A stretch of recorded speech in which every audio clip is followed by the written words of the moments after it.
Gelaseo humilló al padre soltero por el lote de 300 pesos. Al quitar la lona todo cambió. Mateo Estrada entró en aquel galpón con una lona mugrienta bajo el brazo, 300 pesos contados en la cartera y la cabeza en alto, tal como su abuelo le había enseñado. Afuera, el sol pegaba fuerte sobre la ciudad costera de Playa Serena, pero adentro el aire estaba pesado por el humo del cigarro y el perfume caro. No era el tipo de lugar donde alguien como él solía aparecer. La subasta de lotes industriales era el evento más comentado del trimestre en la región. Desarrolladoras, constructoras e inversionistas de cuello blanco llenaban las sillas en fila, todos con carpetas de cuero sobre las rodillas y expresiones de quienes ya sabían de antemano lo que estaban comprando. Mateo no tenía carpeta. Tenía la lona, los 300 pesos y un secreto que ninguno de aquellos hombres y mujeres bien vestidos podría imaginar que existía. Cuando el subastador llamó al lote 42, Mateo levantó la mano. 300 pesos. El número salió de su boca con una calma que él mismo no sabía de dónde había sacado. El subastador repitió el valor como si necesitara haber oído mal. Y fue entonces que ocurrió.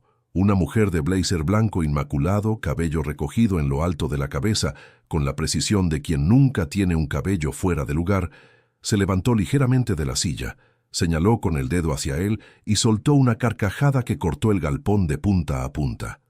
¿300 pesos?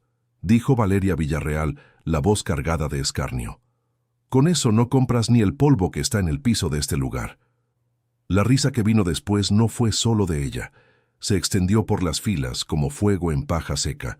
Ejecutivos de corbata se aflojaron el cuello y sonrieron.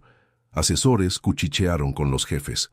Una mujer de vestido azul marino se tapó la boca con la mano sin poder ocultar la risa en sus ojos. Mateo se quedó quieto. No se fue. No respondió. Respiró hondo, los ojos fijos en la lona que había colocado sobre el carro oxidado y cubierto al fondo del galpón, el mismo que nadie allí había notado porque estaba cubierto de lodo seco y parecía no valer nada. Pero Mateo sabía lo que estaba debajo de aquella lona, y sabía también lo que estaba debajo de aquel lote. Valeria Villarreal remató el lote 42 por un valor que hizo que los otros ejecutivos asintieran con aprobación. Mateo salió antes de que el martillo golpeara por última vez, metió las manos en los bolsillos del pantalón de mezclilla gastado y caminó hasta la camioneta vieja que había estacionado lo suficientemente lejos para no llamar la atención. Se sentó en el asiento del conductor, puso las manos en el volante y se quedó así por un tiempo. Del bolsillo interno de la chaqueta sacó un sobre amarillento, doblado con cuidado, que había cargado durante meses como si fuera la cosa más valiosa que poseía. Porque lo era. Querido oyente, si está disfrutando de la historia, aproveche para dejar su me gusta y, sobre todo, suscríbase al canal. Eso ayuda mucho a los que estamos empezando. Ahora continuando. Todo había comenzado 7 meses antes, una tarde de miércoles en que Mateo llegó para reformar un caserón antiguo en el centro de Playa Serena. Era un trabajo como tantos otros que tomaba para mantener a sí mismo y a su hijo Santiago, de 7 años, que lo esperaba en casa con la vecina mientras el padre trabajaba.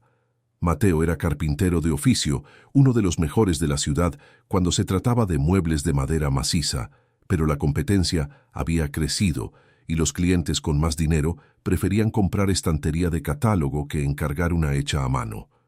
Se fue arreglando con reformas, pequeños reparos, trabajos que no eran exactamente lo que había aprendido con su abuelo, pero que pagaban la cuenta del agua y el arroz de fin de mes. Aquella tarde de miércoles, al arrancar el zócalo podrido de un cuarto del fondo, la herramienta golpeó un objeto hueco enterrado superficialmente debajo de la madera. Mateo pensó que era una caja de cables viejos, de esas que los electricistas dejan por el camino.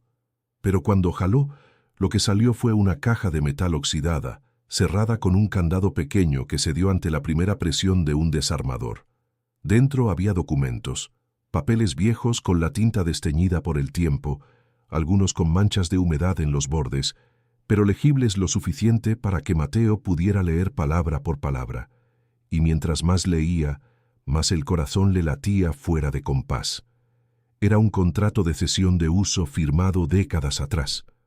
El nombre del firmante principal era Ignacio Estrada, el abuelo de Mateo. Mateo conocía al abuelo por las historias que su mamá contaba antes de irse y por los pocos años en que convivió con el viejo antes de que él también se fuera. Ignacio había trabajado por más de 30 años en un galpón industrial en la zona sur de la ciudad, en un tiempo en que esa área era casi desierta y los terrenos no valían casi nada. El galpón había pasado de mano en mano a lo largo de los años, había crecido, había sido dividido, subastado y vuelto a subastar. Mateo creció sin saber que el nombre de su abuelo estaba grabado en algún papel enterrado bajo el piso de una casa que ni siquiera le pertenecía. El contrato era claro, aunque redactado en un lenguaje enrevesado de décadas atrás. Ignacio Estrada tenía derecho a una fracción del lote 42, resultado de un reparto informal entre los socios del antiguo galpón que nunca se había llevado a la notaría. La razón estaba escrita en el propio documento, en letra pequeña. Una pelea entre los propietarios de la época había resultado en un acuerdo verbal que todos aceptaron y nadie formalizó, por miedo a que la formalización revelara irregularidades en los registros anteriores de la propiedad. Mateo dobló los papeles con cuidado, los colocó de nuevo en la caja de metal y terminó la reforma sin decir nada a nadie. Esa noche, después de acostar a Santiago y escuchar la respiración del niño volverse profunda y tranquila en la almohada, se sentó a la mesa de la cocina con una taza de café frío y se puso a leer el documento por tercera vez. Había una línea, cerca del final, que releyó más que las otras. Decía que en caso de transferencia o enajenación del lote, los herederos del firmante original conservaban el derecho de reclamación por fuerza de una cláusula especial registrada en la Notaría Pública número 2 de la ciudad, bajo un número de protocolo que Mateo no podía descifrar completamente por lo gastado de la tinta. Pero era suficiente para saber que existía algo allí, que había un registro, que no era solo un papel cualquiera enterrado bajo un zócalo.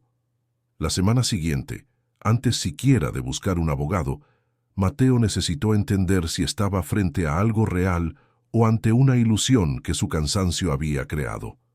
No era hombre de emocionarse con facilidad. Tenía el tipo de temperamento que el abuelo probablemente le había transmitido sin darse cuenta. Tranquilo por fuera, terco por dentro, con un sentido de justicia que no estaba ligado a lo que era conveniente, sino a lo que era correcto. Esa combinación le había costado algunas amistades a lo largo de los años, algunos trabajos que podría haber conseguido si hubiera sido más flexible, y una relación que terminó cuando Santiago tenía 2 años y la mujer que amaba le dijo que era incapaz de renunciar a sus propias convicciones lo suficiente para construir algo con otra persona. Mateo se quedó con el hijo, sin pedir, sin negociar, sin hacer escena. Solo se quedó. Criar a Santiago solo había sido lo más difícil y lo más claro que había hecho en la vida. Difícil por los motivos obvios, por los fines de mes contados y por las noches en que el niño se enfermaba y él se quedaba hasta la madrugada investigando síntomas en el celular viejo con la pantalla rota. Clara porque cuando miraba a su hijo no había duda sobre lo que importaba. Fue con esa claridad que fue a la notaría la semana siguiente. El recepcionista del mostrador miró el número de protocolo, tecleó algo en la computadora vieja, esperó, tecleó de nuevo, y entonces dijo que había un registro, sí, pero que estaba archivado en un sistema antiguo y que llevaría algunos días localizar el documento original. Mateo dejó el teléfono y regresó a casa sin saber si lo que sentía era esperanza o miedo a ilusionarse. La Notaría Pública número 2 llamó 4 días después. El protocolo existía. El registro era válido. La cláusula había sido redactada correctamente en su momento. Fue ahí donde Mateo comenzó a entender la dimensión de lo que había encontrado. Y fue ahí también donde se enteró de la subasta.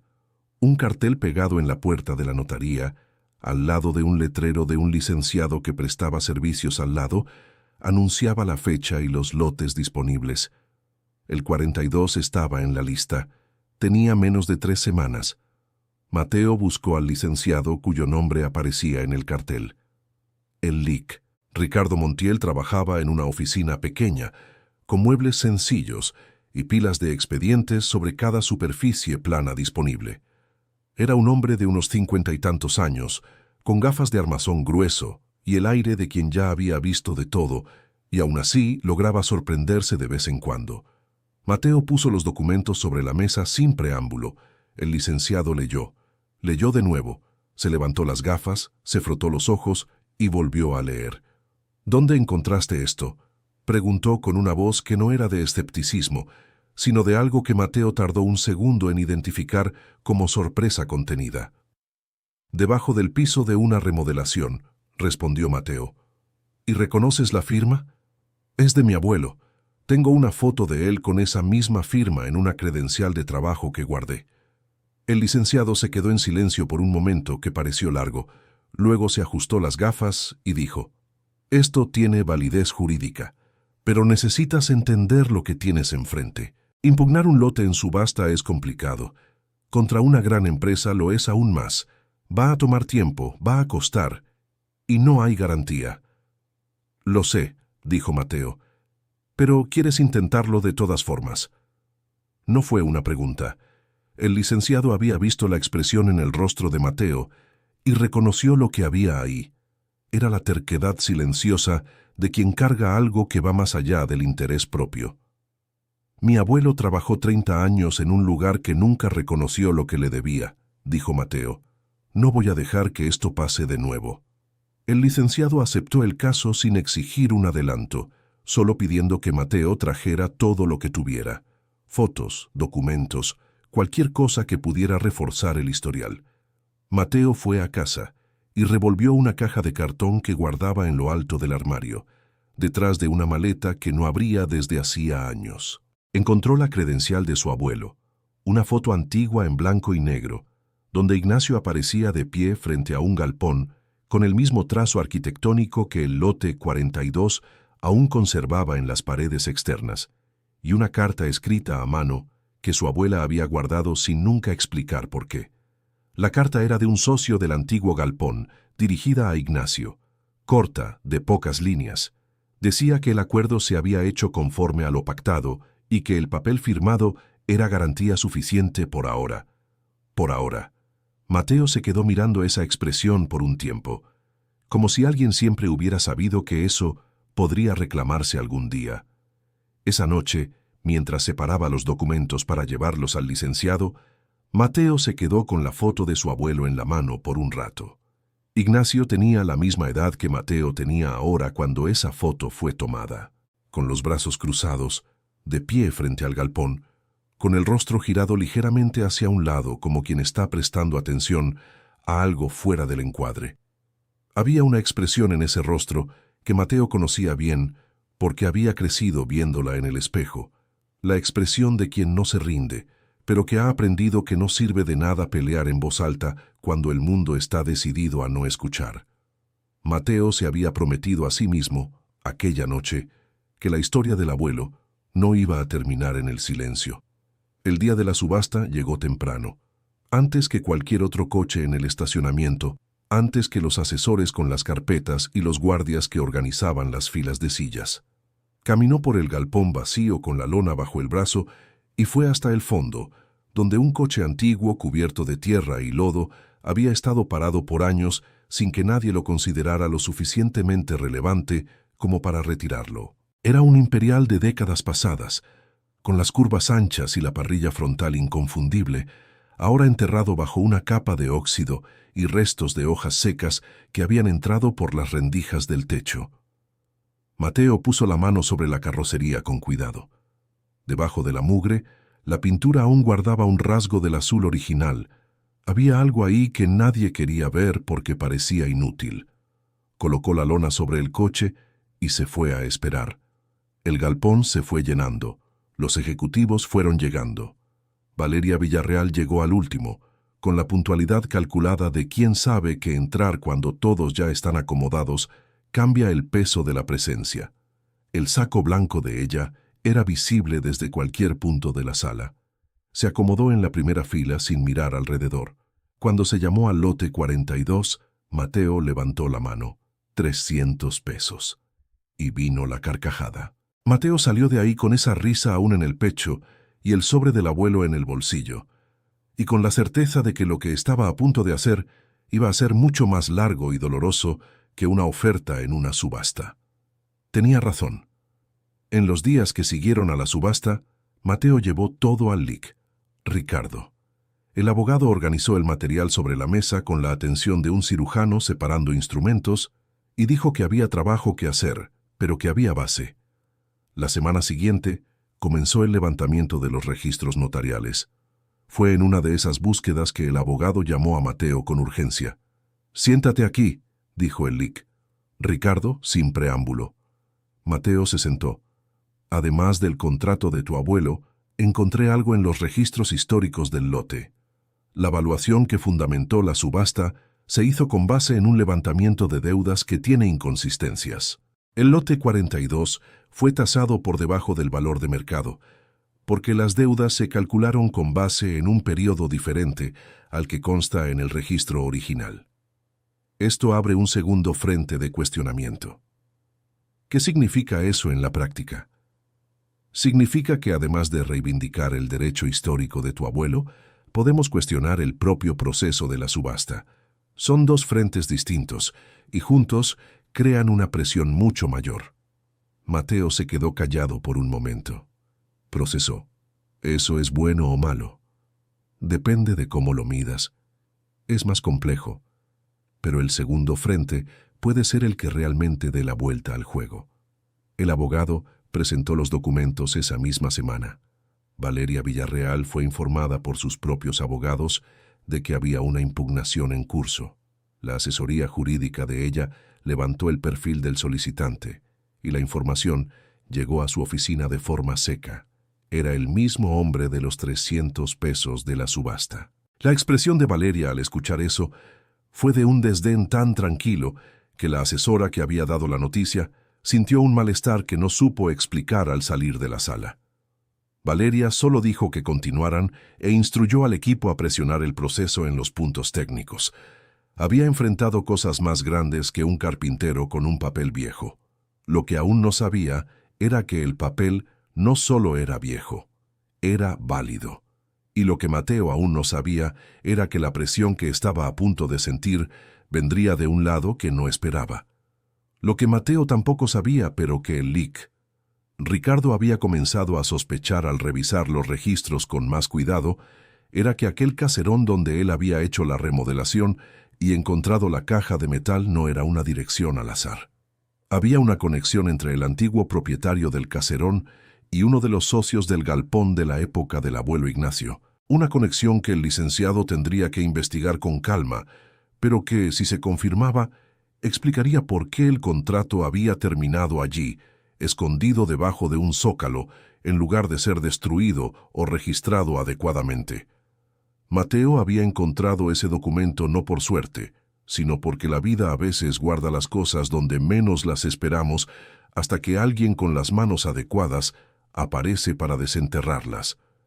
En la segunda semana después del trámite, el propietario del galpón donde funcionaba el taller de Mateo recibió una visita, una propuesta de rescisión anticipada del contrato, con un monto de compensación lo suficientemente generoso como para que ningún arrendador de inmueble comercial en Playa Serena lo rechazara. El propietario firmó sin siquiera llamar a Mateo antes. La comunicación llegó por carta, dentro de un sobre común, como si fuera un aviso de rutina. El contrato se daría por terminado en 30 días. Mateo se quedó parado frente a la carta por un tiempo que no supo medir. La carta estaba sobre la mesa de trabajo del taller, doblada en 3 partes, al lado de una lija de número 120 que había estado usando minutos antes. Miró el papel y luego miró las herramientas acomodadas en la pared, las piezas torneadas esperando acabado, la mesa que había armado con sus propias manos cuando rentó el espacio. Luego dobló el papel, lo metió en el bolsillo y fue a recoger a Santiago a la escuela. En el camino de regreso, el niño habló de una clase de ciencias que le había gustado, de un compañero que había roto el lápiz y de la merienda que había estado buena ese día. Mateo respondía, pero su cabeza estaba en otro lugar. Estaba haciendo la cuenta que todo padre soltero aprende a hacer en los momentos malos. ¿Cuánto tiempo aguantaría sin el taller antes de no poder pagar lo básico? La respuesta no era reconfortante. Santiago notó que su padre estaba demasiado callado cuando llegaron a casa.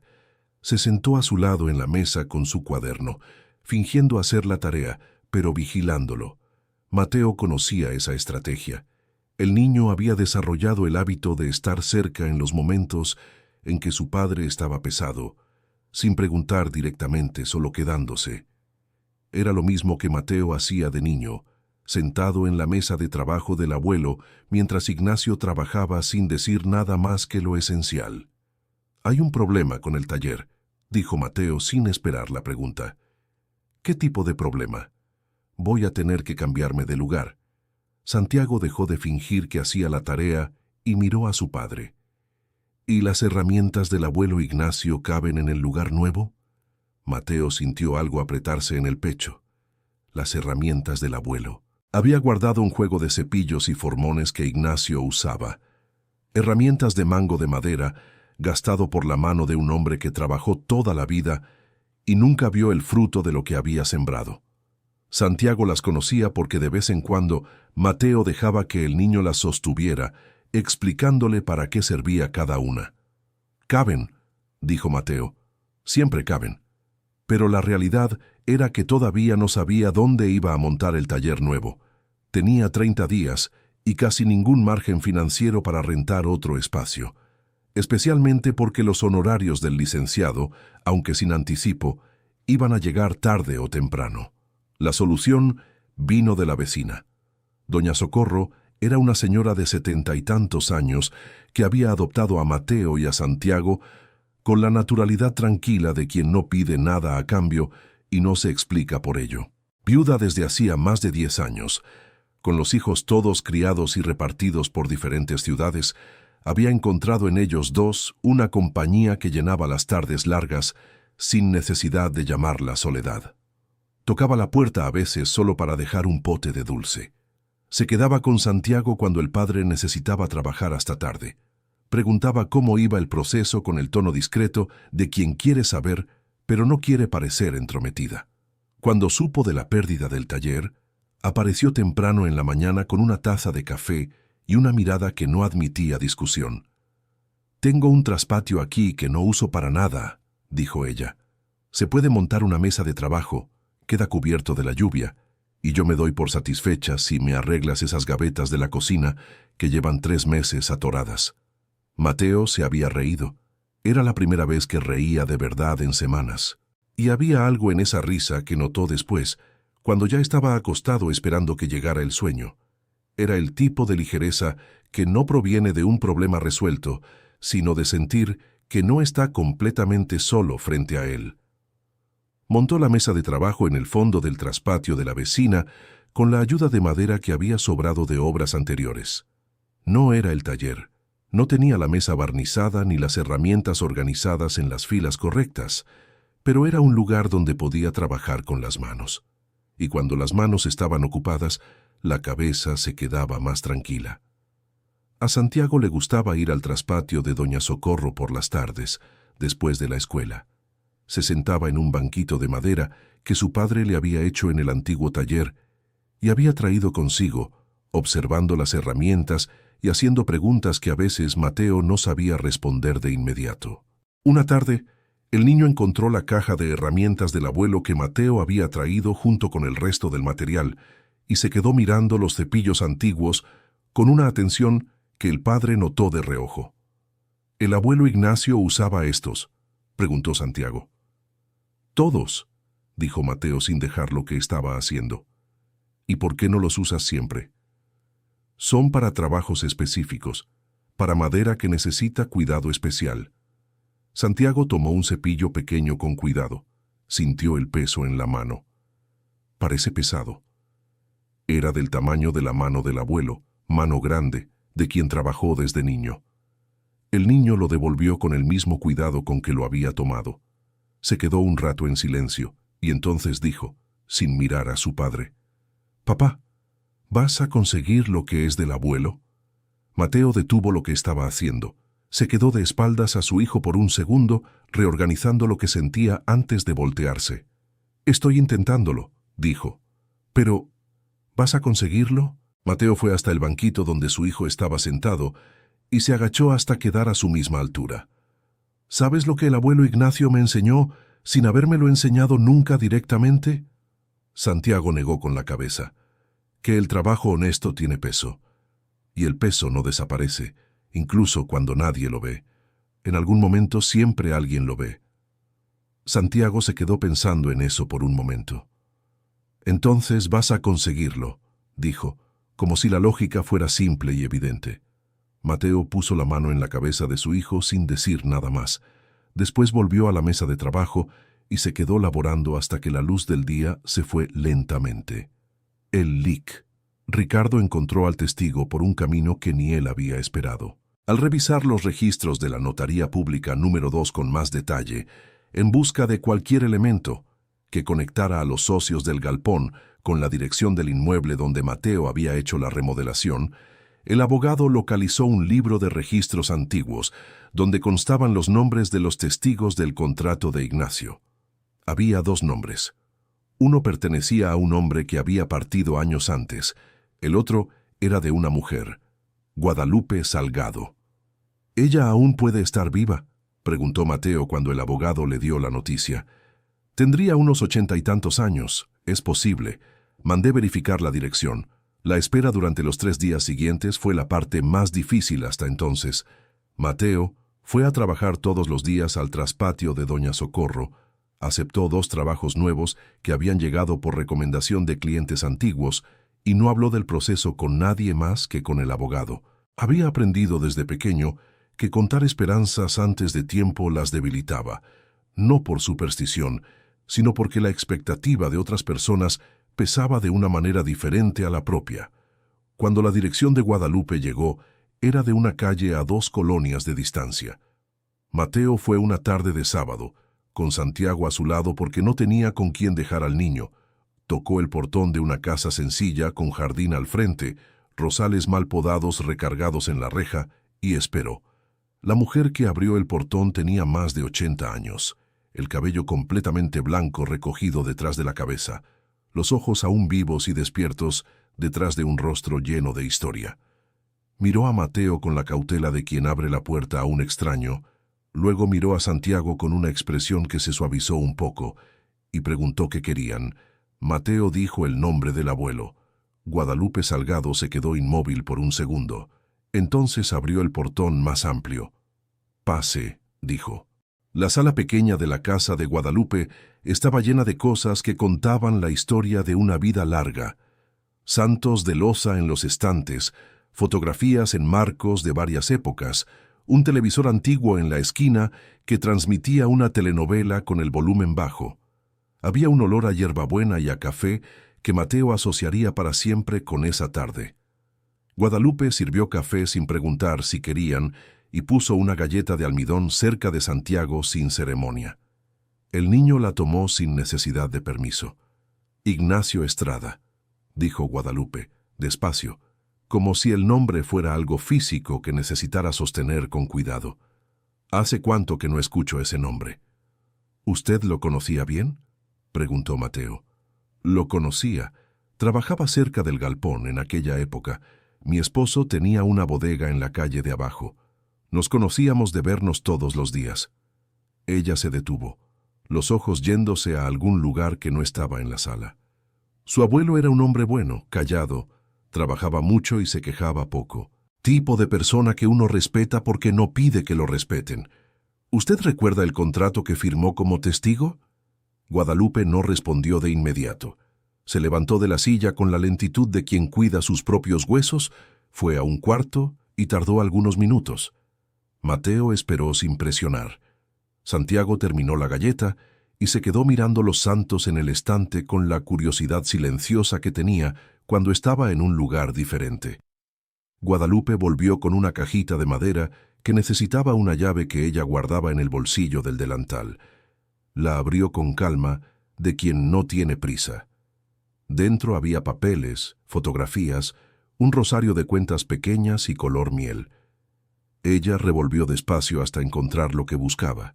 Una copia doblada, amarillenta, con el borde rasgado, del mismo contrato que Mateo había encontrado en la remodelación. «Yo hice una copia en aquella época», dijo ella simplemente. Sabía que eso iba a ser problema algún día. Los hombres que mandaban en el galpón nunca fueron de palabra. Su abuelo era el único que merecía lo que se prometió, y nadie se lo dio. «¿Por qué usted nunca fue tras esto antes?» Guadalupe miró a Mateo con esa paciencia de quien ya ha respondido preguntas parecidas dentro de su propia cabeza muchas veces. «Porque nadie vino a preguntarme», dijo, «y porque yo era mujer, era viuda, y era de la colonia de pescadores». Esas cosas importaban más que cualquier papel en aquel tiempo. Santiago, que había estado callado, se volvió hacia la anciana y preguntó, «¿Por qué nunca le dieron lo que era de su bisabuelo?» Guadalupe miró al niño con una expresión que mezclaba tristeza y algo cercano a la admiración por la pregunta directa de alguien que tiene 7 años y aún no ha aprendido que ciertas preguntas incomodan. «Porque a veces la gente cree que quien trabaja callado nunca va a reclamar», dijo ella. Y su bisabuelo era demasiado callado para pelear, pero no debería ser así. Mateo cerró los ojos por un segundo. Esa frase era exactamente lo que había llevado sin saber nombrar desde que leyó el contrato por primera vez. «¿Usted estaría dispuesta a contar esto en un testimonio formal?», preguntó él. Guadalupe lo miró un momento. «Esperé más de 30 años a que alguien viniera a hacerme esa pregunta», dijo ella. «Claro que estoy dispuesta. El LIC». Ricardo escuchó todo con atención cuando Mateo fue al despacho el lunes, con la copia de Guadalupe en una carpeta y el testimonio descrito en detalle. El abogado solicitó formalmente la inclusión de la testigo en el proceso y la noticia llegó al despacho jurídico de Valeria Villarreal 2 días después de la forma que su abogado había anticipado. De mal en peor. La reunión de emergencia que siguió en el despacho de Valeria fue la más larga en meses. Sus abogados eran buenos, los más experimentados que Playa Serena podía contratar, y no les gustó lo que escucharon. Una testigo de 80 y tantos años, con copia del documento original y memoria intacta, dispuesta a declarar sobre lo que había visto décadas atrás. Ese no era el escenario que habían previsto cuando Valeria remató el lote 42 con la facilidad de quien está acostumbrada a ganar. El abogado más experimentado del equipo pidió la palabra y fue directo al grano. Dependiendo de lo que la testigo dijera en audiencia, la impugnación tenía probabilidad real de prosperar. Una decisión desfavorable podría exponer a la empresa a una revisión más amplia de los lotes adquiridos en esa subasta.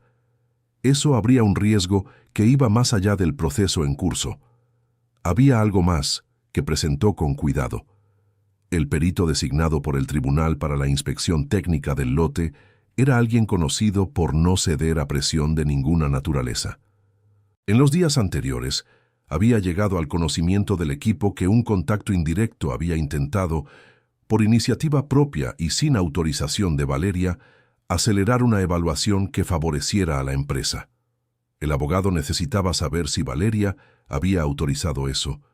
El silencio que siguió en la sala fue pesado. «No», dijo Valeria, con una firmeza que el abogado reconoció como verdadera. «Entonces necesitamos actuar antes de que esto llegue al proceso de otra manera».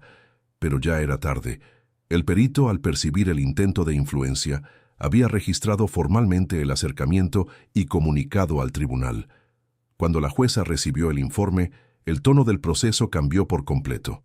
Se convocó una audiencia de conciliación con urgencia. Valeria salió de la reunión sin dar ninguna instrucción.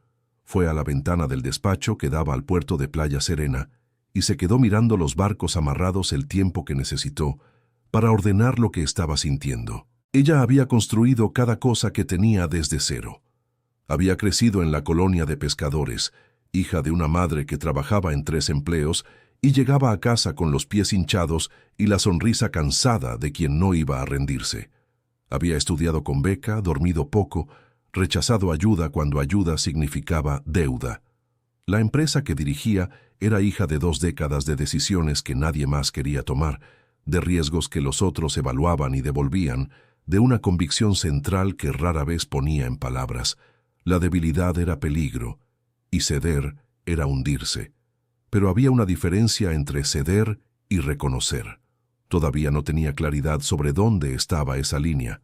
La audiencia de conciliación se fijó para una mañana de lunes.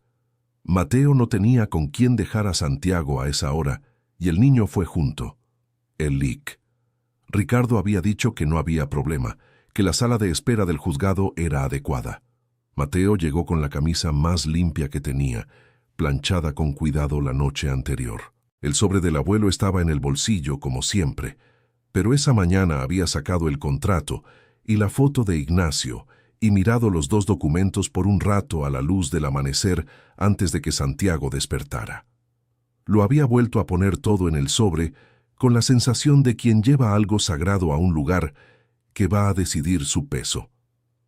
Santiago se quedó en la sala de espera con el cuaderno y el estuche de lápices de colores que doña Socorro le había regalado de cumpleaños. Antes de entrar a la sala de la audiencia, Mateo se agachó hasta la altura de su hijo. «Quédate aquí, ¿vale? Puedes dibujar lo que quieras». «¿Puedo dibujar el galpón?» «Puede dibujar lo que quiera», repitió Mateo. Valeria llegó con 3 abogados. Entró con el paso mesurado de quien está acostumbrada a ambientes donde necesita demostrar algo. El blazer blanco distinto al de la subasta, pero de la misma línea impecable. Mateo la vio entrar y no desvió la mirada. Ella tampoco desvió la suya. La jueza llamó a las partes a una sala más pequeña, con una mesa redonda que quitaba la jerarquía de quién quedaba de frente y quién de espaldas a la puerta. Valeria se sentó de un lado con los 3 abogados alrededor. Mateo se sentó del otro lado con el LIC, Ricardo a su lado. La jueza pidió que cada parte presentara su posición resumida. Los abogados de Valeria fueron técnicos, detallados, competentes. Presentaron dictámenes, cronogramas, argumentos sobre la validez del proceso de subasta. Eran buenos en lo que hacían. Cuando llegó su turno, Mateo miró a la jueza y dijo, con una voz tranquila que no había planeado tener: «Mi abuelo trabajó más de 30 años en un terreno que nunca pagó lo que prometió. Encontré los documentos que prueban que existía un derecho registrado que nunca se honró. No estoy aquí para perjudicar a nadie. Estoy aquí porque lo que es justo no tiene fecha de caducidad». La jueza anotó algo. Valeria, del otro lado de la mesa, miró a Mateo por un segundo más largo que los anteriores. Había algo en la forma en que había dicho esas palabras, sin pausa dramática y sin cálculo, que ella reconoció como la marca de quien no estaba allí para impresionar, sino para ser escuchado. La audiencia se cerró sin acuerdo ese día. La jueza determinó que las partes presentaran propuestas por escrito dentro de 10 días hábiles y fijó una nueva audiencia en caso necesario. Afuera, mientras Mateo iba a buscar a Santiago en la sala de espera, Valeria salió rápido con los abogados y no lo miró. Mateo encontró a su hijo con el cuaderno en el regazo, concentrado. Santiago mostró el cuaderno cuando vio a su papá. Había dibujado el galpón de memoria como imaginaba que era, con un letrero en la fachada donde había escrito en letras torcidas «Taller del abuelo Ignacio». Mateo miró el dibujo por un rato. «Quedó bien», dijo. «Ponlo en la pared cuando tengamos el lugar», dijo Santiago. Mateo dobló la hoja con cuidado y la guardó en el bolsillo junto al sobre de su abuelo. En los días que siguieron a la audiencia, el proceso avanzó de una manera que Mateo sentía, pero no podía ver completamente. El LIC. Ricardo le informaba lo que podía, pero había partes que eran de bastidor, de comunicación entre abogados, de negociación que ocurría antes de que cualquier posición oficial se pusiera por escrito. Mateo fue a trabajar. Todos los días, en el patio de doña Socorro, con las herramientas de su abuelo en la pared y el aserrín en el aire. Terminó 2 trabajos que estaban en proceso. Empezó un mueble nuevo para una cliente que había llamado por recomendación de alguien que tenía una pieza que él había hecho años atrás. Fue a recoger a Santiago a la escuela todos los días. Cocinó la cena todos los días. Escuchó a su hijo dormir todos los días. Había una rutina en el ritmo de esas cosas que lo sostenía de una forma que sabía que no resistiría el análisis, pero que funcionaba mientras no se analizaba. Guadalupe fue a la oficina del abogado un martes por la mañana para prestar declaración formal. Llegó en autobús, entró con el bastón que rara vez usaba, pero que llevaba en los días más cansados, y se sentó en la silla que el lic. Ricardo había pedido a un asistente que fuera más cómoda que las demás. Narró lo que había visto décadas atrás con una claridad de detalles que el abogado describió a Mateo después como impresionante para alguien de cualquier edad, y más aún de 80 y tantos años. Recordaba el día, recordaba el calor, recordaba el olor a café que había en la oficina del galpón donde se firmó el contrato. Recordaba al socio que había dudado en firmar antes de ceder. Recordaba a Ignacio, callado como siempre, sosteniendo la pluma con la misma mano callosa de siempre, firmando sin prisa. Él sabía que estaba firmando algo que valía, dijo ella. Se lo veía en los ojos. Luego miró al abogado. Y también sabía que iba a necesitar suerte para que eso se cumpliera, porque sabía con quién estaba tratando. La declaración fue presentada.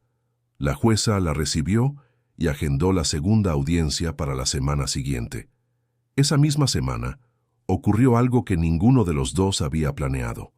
Jimena Castañeda, una periodista joven que trabajaba en un periódico local de barrio y cubría temas que los grandes medios de la ciudad no se interesaban en publicar, había oído hablar de la historia por casualidad. Tenía un cliente habitual de una panadería cerca del patio de Doña Socorro, un señor que había visto a Mateo trabajando allí una mañana y había comentado, mientras tomaba café, que ese carpintero estaba en medio de una disputa grande con una inmobiliaria de nombre conocido. Jimena había anotado el nombre en una servilleta de papel. Fue al patio una tarde y se presentó sin rodeos. Era periodista, había oído hablar de la disputa por el lote, quería entender mejor. Mateo la recibió con desconfianza, que ella notó y no ignoró. «Entiendo si no quieres hablar», dijo ella, «pero oí lo suficiente para saber que aquí hay una historia que no va a aparecer en ningún otro lado». «El proceso aún está en curso», dijo Mateo. «No quiero nada que lo entorpezca. Puedo mostrarte el texto antes de publicarlo. Si hay algo que te preocupa, lo hablamos». Mateo se quedó en silencio por un momento. Jimena tenía un modo directo que no era de quien busca sensacionalismo. Hizo preguntas sencillas durante la conversación que siguió. Escuchó las respuestas con atención y no intentó completar las frases de Mateo antes de que él terminara. Al final de la tarde, pidió ver el documento del abuelo. Mateo lo sacó del sobre con cuidado y dejó que ella lo leyera, sin soltar el papel. Ella leyó despacio, levantó la mirada. «Puedo volver mañana con un fotógrafo. Solo si el texto no menciona nada que perjudique el proceso. Mi intención es contar la historia de tu abuelo, no el proceso. El proceso aparece como trasfondo». Mateo aceptó porque había algo en su modo que le recordaba al abogado cuando había leído el documento por primera vez. Era la sorpresa de quien entiende que una historia tiene peso y lo respeta. El artículo salió un jueves. Era un texto corto, sin exageraciones, con la precisión de quien sabe que la verdad simple es más fuerte que el drama añadido. Hablaba del abuelo Ignacio, de los 30 años de trabajo, del documento encontrado por casualidad en una reforma y del nieto carpintero que había llevado los 300 pesos a una subasta, porque era lo único que tenía para mostrar que estaba dispuesto a luchar. Había una foto de Mateo en la mesa de trabajo improvisada en el patio de Doña Socorro, con las herramientas del abuelo visibles en la pared detrás, y otra del documento con la firma de Ignacio legible. Santiago había aparecido de paso al fondo de una de las fotos sin que nadie lo hubiera pedido, porque el niño había salido del cuarto justo cuando el fotógrafo disparó. Estaba de pie al fondo, con el cuaderno bajo el brazo, mirando a su padre con la mirada que tenía en los momentos en que creía que su padre no le estaba prestando atención. Valeria leyó el artículo en un café por la mañana, en el celular, mientras esperaba el expreso. Se quedó mirando la foto por más tiempo del que había previsto. No era el artículo en sí lo que la incomodaba, porque textos como ese no tenían el alcance de un medio grande. Era la foto, específicamente el niño al fondo, con el cuaderno bajo el brazo, mirando a su padre de ese modo. Ella había crecido sin padre. Era una información que rara vez salía a la superficie, porque la había enterrado lo suficientemente hondo para no estorbar nada que necesitara construir. Pero esa mañana, con el espresso enfriándose en la taza, esa foto no se movía de su lugar. Había algo en la mirada del niño que ella reconocía de adentro hacia afuera. Esa tarde, sin avisar a su equipo jurídico, Valeria fue a la dirección que constaba en el expediente. Dejó el coche en la esquina, caminó hasta la casa de Mateo, tocó el portón con los nudillos y esperó con las manos entrelazadas frente al cuerpo. Mateo abrió la puerta y se quedó mirándola sin decir nada por un segundo. ¿Puedo pasar?, preguntó Valeria. Él abrió el portón. La sala de la casa de Mateo era pequeña y estaba ordenada con el cuidado de quien no tiene mucho, pero cuida lo que tiene. Un estante de madera que él claramente había hecho con sus propias manos ocupaba una pared entera. Una foto enmarcada de Ignacio estaba sobre la televisión, colocada allí con una intención que cualquiera notaría al entrar. Valeria se quedó de pie, Mateo también. Ninguno de los dos se sentó. «No vine a hablar del proceso», dijo ella. «Entonces, ¿para qué vino?» Valeria miró la foto del abuelo en la televisión. Se quedó así por un momento que duró más de lo necesario para alguien que tenía la habilidad de llenar cualquier silencio cuando quería. «Vine a decir que me equivoqué en aquel galpón, no sobre la subasta», hizo una pausa, «sobre la risa». Mateo no respondió. «Tengo una manera de tratar como amenaza cualquier cosa que parece fuera de lugar», continuó ella. «Un hombre con 300 pesos en una subasta de ese tipo parecía fuera de lugar. Y reaccioné como reacciono cuando creo que algo puede debilitarme». Se detuvo de nuevo. «No es una disculpa, es una explicación». «¿Hay diferencia?», preguntó Mateo. «La hay.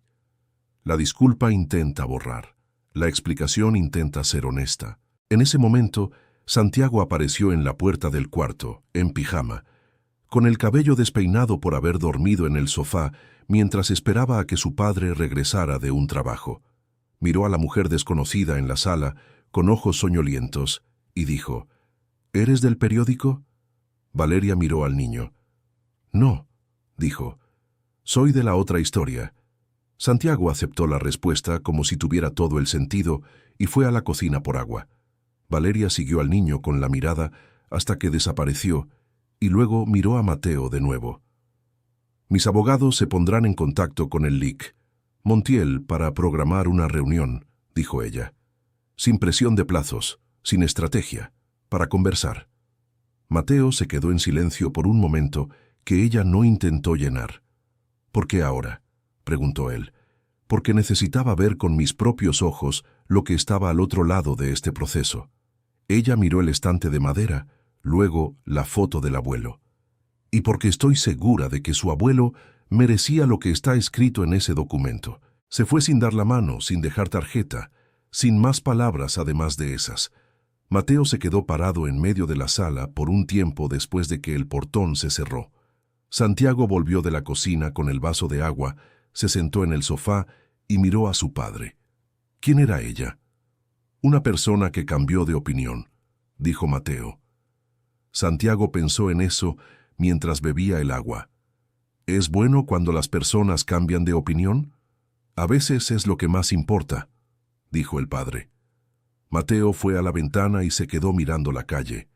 Había algo en esa visita que no encajaba del todo en ninguna categoría que él conociera. No era la victoria que había imaginado. No era el reconocimiento dramático que ocurre en las historias que la gente cuenta cuando simplifican lo que vivieron. Se parecía más al momento en que una viga encorvada cede un poco y te das cuenta de que el peso se distribuyó de otra manera. Aún había un largo camino, pero el suelo estaba un poco más firme bajo los pies. La reunión entre los abogados ocurrió una tarde en que Mateo se quedó fuera de la sala esperando. El Lic Ricardo había dicho que era mejor que él no estuviera presente en la primera conversación formal, para que los términos se discutieran sin la carga emocional que inevitablemente traería. Mateo caminó por el pasillo durante 40 minutos. Se detuvo 3 veces cerca de la ventana que daba a un jardín interior que necesitaba poda, y se quedó mirando la copa de un árbol que se movía poco porque el viento estaba flojo ese día. Cuando el abogado salió de la sala, su expresión no decía nada todavía. Se quedó parado frente a Mateo por un segundo. «Reconoció la cláusula», dijo el Lic. «Ricardo». Mateo se quedó inmóvil. «Reconoció que el documento de tu abuelo tiene validez histórica y que la titularidad de una fracción del lote 42 pertenece por derecho a los herederos. Propone devolver esa fracción formalmente, registrarla en notaría y compensar el período de uso con un valor que aún debemos discutir en los próximos encuentros». «¿Y ella? ¿Estaba en la sala?» «Sí, estaba». Se quedó en silencio la mayor parte del tiempo, pero al final dijo algo que no esperaba. El abogado se detuvo un segundo, como si necesitara repetir las palabras con cuidado. Dijo que el proceso había comenzado desde un lugar equivocado desde la subasta y que prefería terminarlo desde un lugar correcto.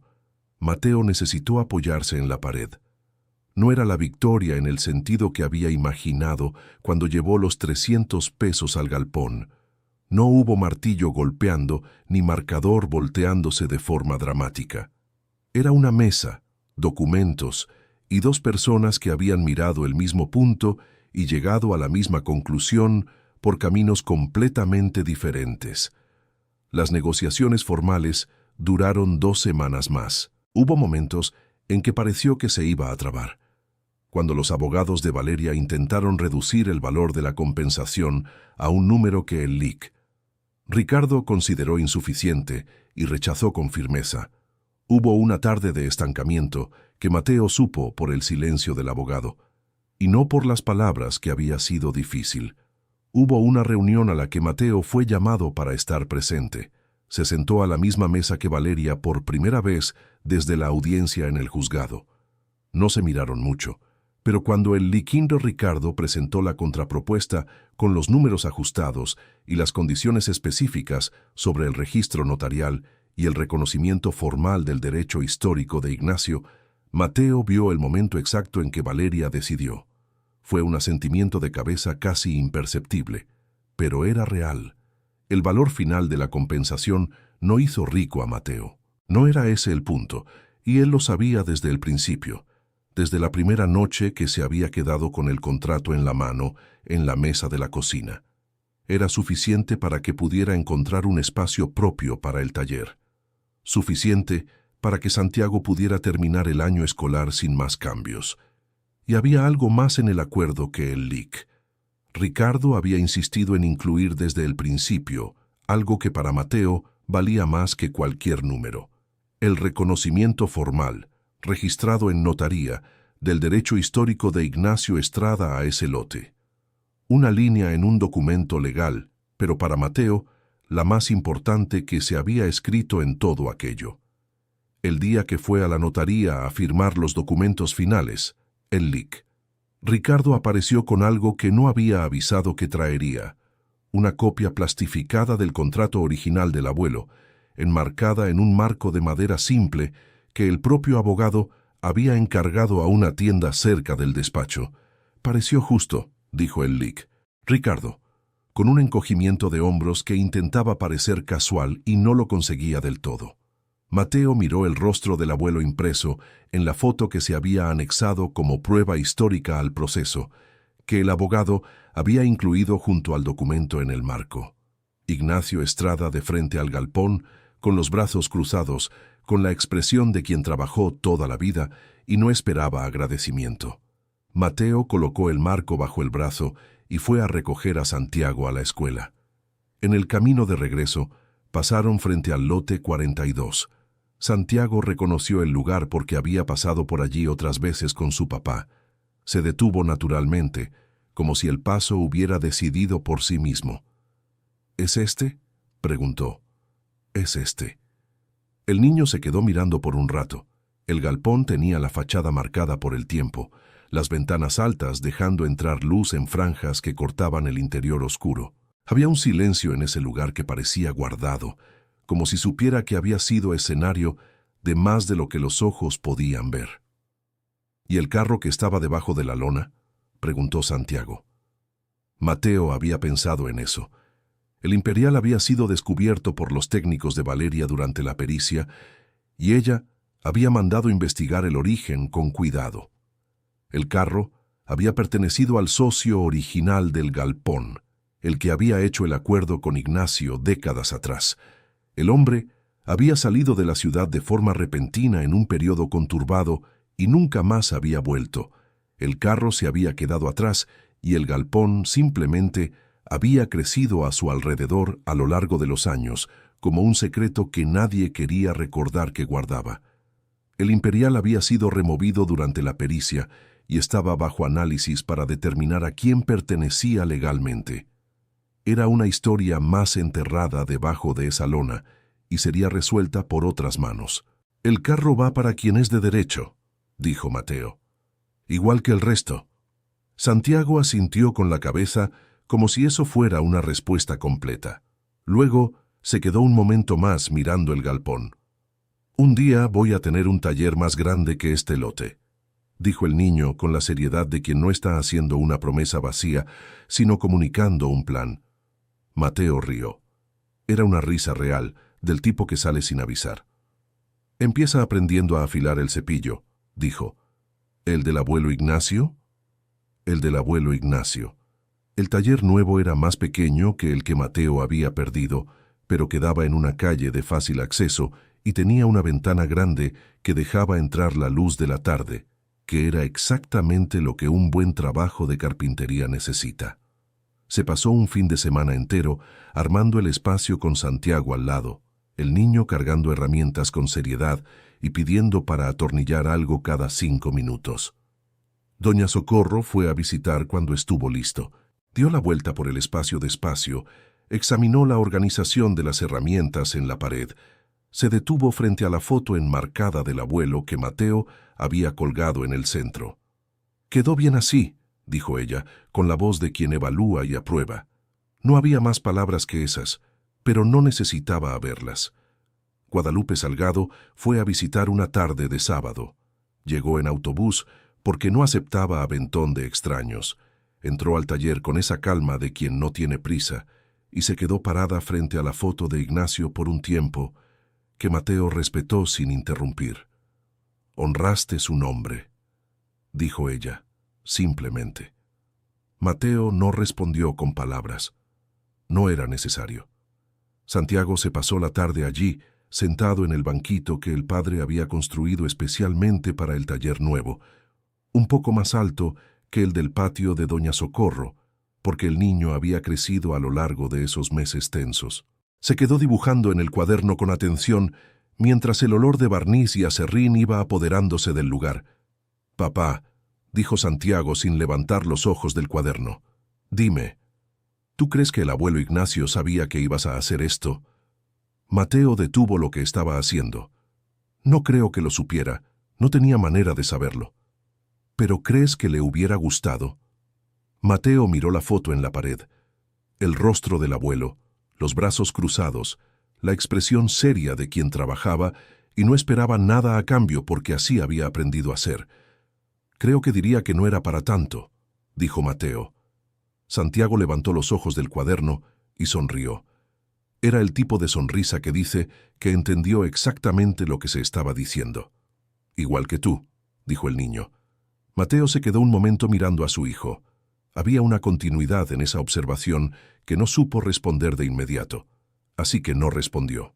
Volvió a lo que estaba haciendo con las manos, y el taller quedó en el silencio bueno de dos, que están en el mismo lugar sin necesidad de llenar el aire con palabras.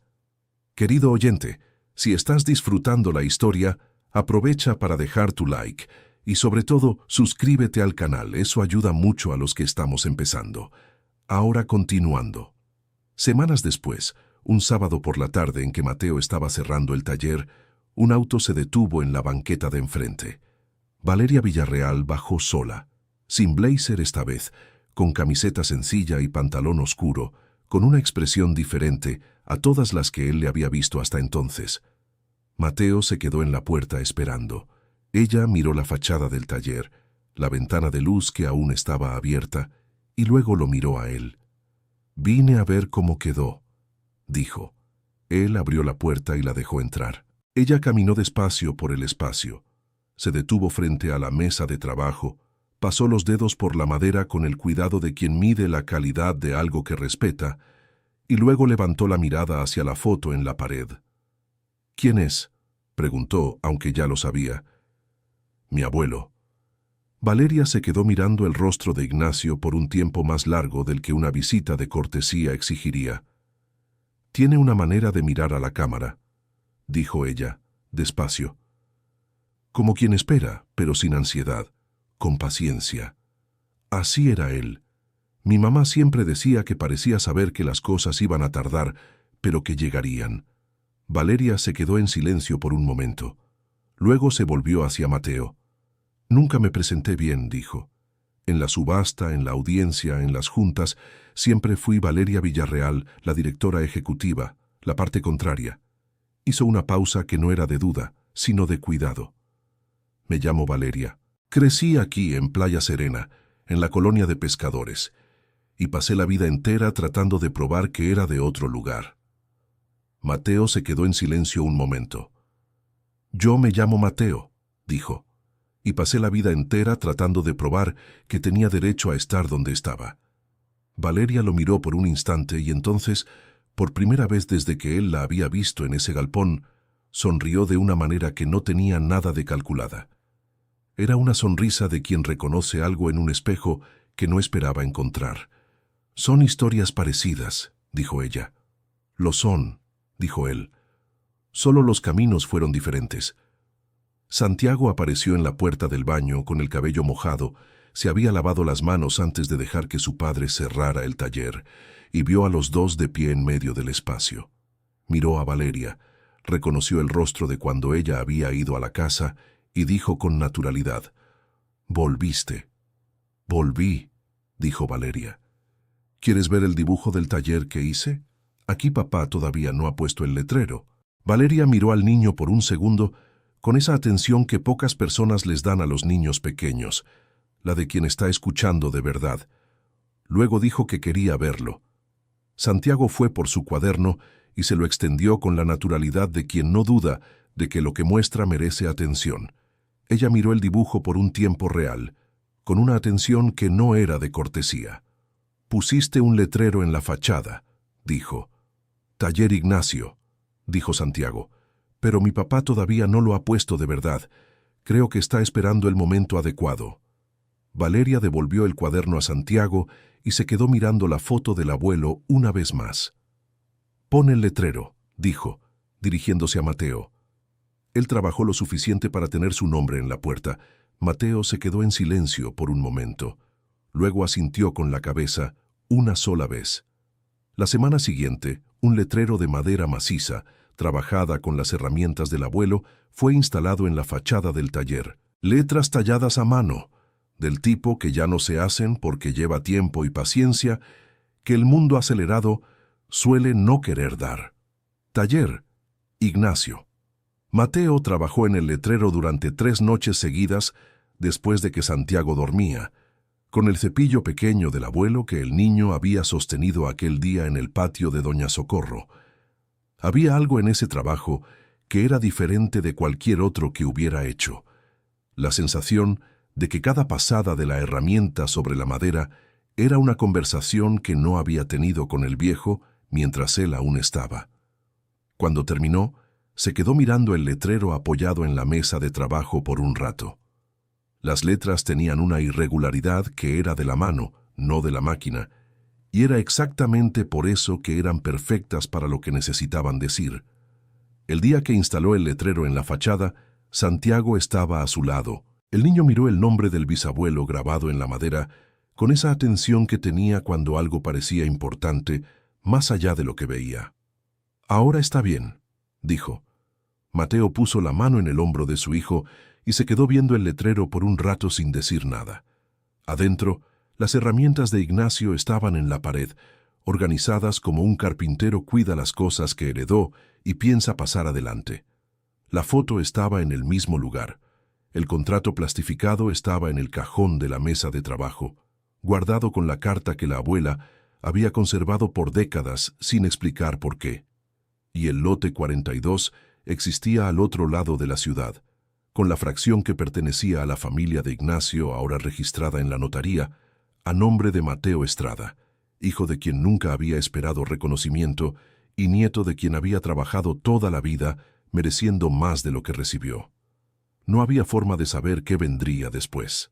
Mateo sabía que el taller necesitaría crecer para pagar lo que había que pagar, que Santiago iba a pedir más cosas a medida que fuera creciendo, que los años por delante traerían el tipo de complicación que los años siempre traen.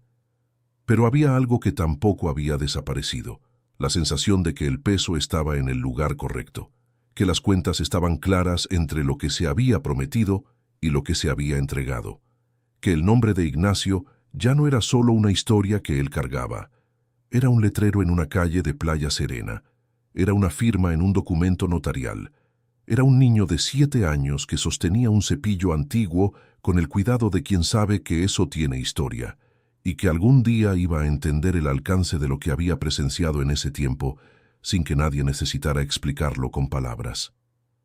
El sol estaba bajando cuando Mateo cerró el taller esa tarde. Santiago fue delante, el cuaderno bajo el brazo, hablando de algo que había pasado en la escuela, y Mateo lo escuchaba con la mitad de la atención mientras miraba el letrero una última vez antes de dar la vuelta. Taller Ignacio. El abuelo estaba en la madera, en las herramientas, en el papel guardado en el cajón, y en el rostro del nieto que había decidido que el silencio no era herencia suficiente. Mateo dio la vuelta y se fue con su hijo. Fin de la historia. Cuéntanos qué te pareció esta historia y desde dónde nos ves. Deja el comentario con tus palabras, dale like al video y suscríbete al canal para no perderte las próximas historias que vienen. Había algo que Mateo no le había contado a nadie sobre los días entre la visita de Valeria a su casa y la reunión formal de los abogados. Una tarde en que había ido al taller improvisado en el patio de Doña Socorro y se había quedado parado frente a las herramientas de su abuelo por un tiempo demasiado largo sin tocar nada. La vecina había aparecido con café, como hacía sin pedir permiso cuando creía que alguien lo necesitaba, y se quedó a su lado sin decir nada por un momento. «Está pesado hoy», dijo ella, no como pregunta. «No sé qué hacer con lo que estoy sintiendo», dijo Mateo, y fue la primera vez en mucho tiempo que dijo exactamente lo que sentía sin traducirlo a algo más manejable. Doña Socorro sostuvo la taza con las 2 manos y miró las herramientas en la pared. «Mi esposo tenía un hermano que murió antes de recibir lo que merecía», dijo ella, «y mi esposo pasó el resto de su vida con esto aquí». Tocó el pecho con la punta de los dedos. No porque no lo intentara, porque no encontró el papel correcto en el momento correcto. Mateo la miró. «¿Lo encontraste?», dijo Doña Socorro. «Eso es diferente. Y si no funciona de todas formas, funcionará».